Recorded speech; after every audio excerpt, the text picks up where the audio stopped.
I'm so grateful I stumbled on Simprove, and people, I think, don't quite realise why it's changed my life.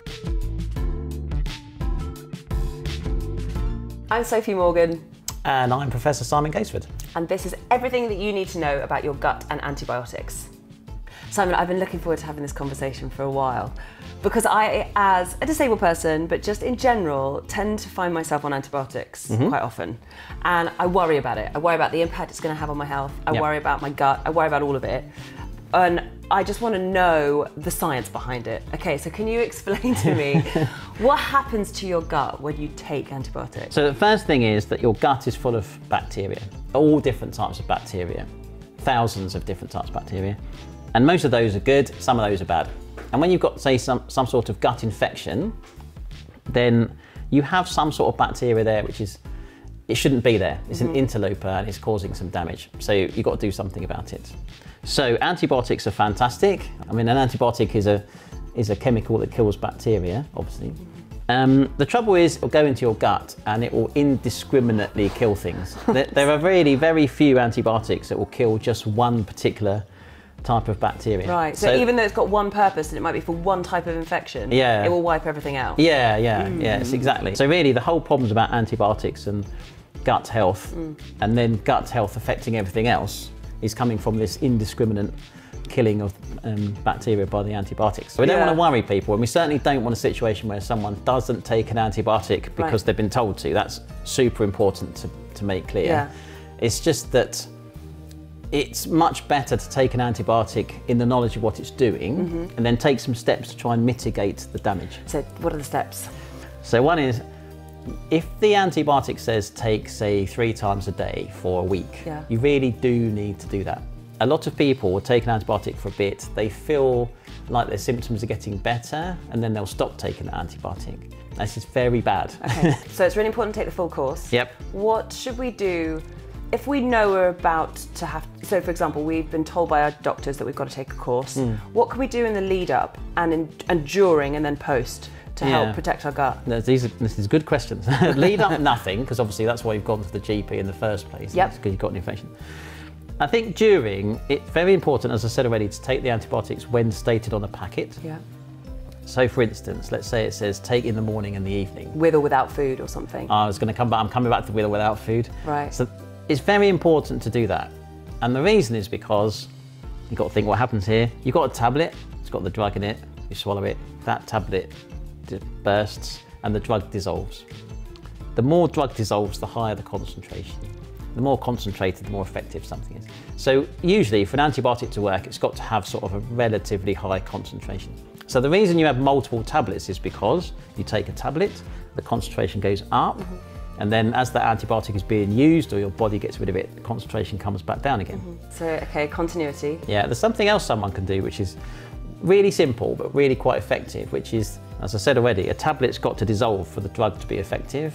So if you're the sort of person that takes a tablet or a capsule with just a small sip of water, you're not really helping the situation, because you're asking that tablet to dissolve in a really, really small volume. I take pills without water. Oh my goodness. That's shocking. I know. So if you had a glass of water, if you have a glass of water and you drink it at the same time as the tablet, you've given the tablet a lot of liquid to dissolve in, and that's got to be helpful, hasn't it? Yes. Quite apart from the fact that just drinking water in general is good. Is good, yeah. Okay.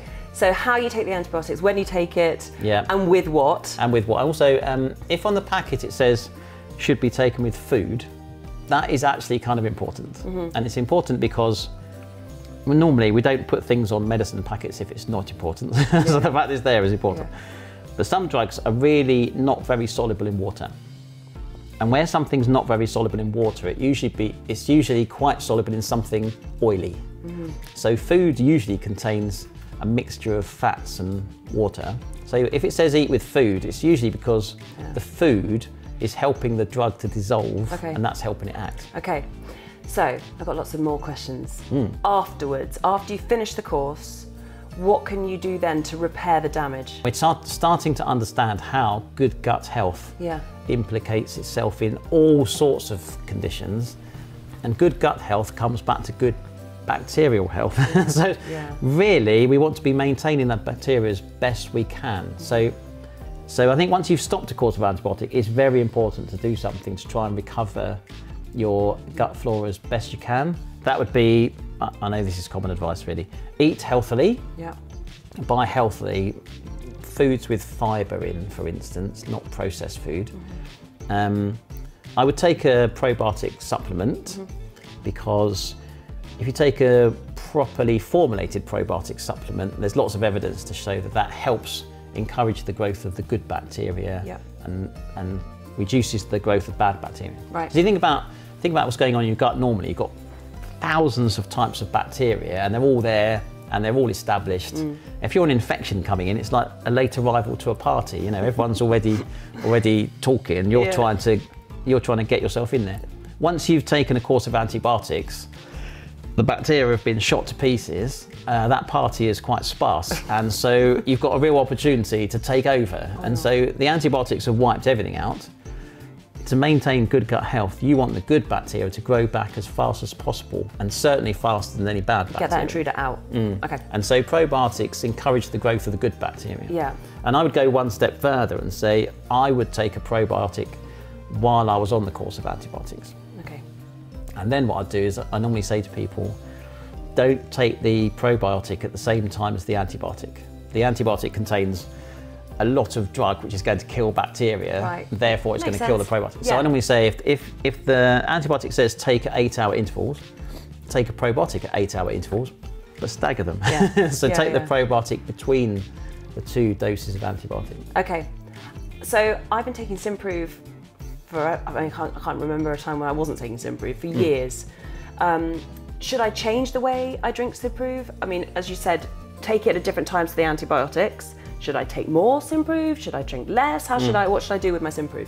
So the answer about whether you should change how you take Simprove depends on how you take it. How do you take it? I drink a shot of it on an empty stomach every morning. That's perfect. Okay. So you don't need to change that. I'm so grateful I stumbled on Simprove, and people I think don't quite realise why it's changed my life, because I'm like, you know, I talk about it so much and people are like, do you really mean it? I'm like, I genuinely do, because otherwise I would have been on long-term antibiotic use. Hearing a story of how a product has been transformative for someone's life is much more powerful. And so that's why it's nice to hear stories like yours, because it's much more impactful. Simon, it's been really helpful. I'm really grateful because I feel like you just told me a lot of what I kind of intuitively knew, that I was doing the right thing, and that I know now in the future what I must do to just protect myself. Thank you so much. You're very welcome.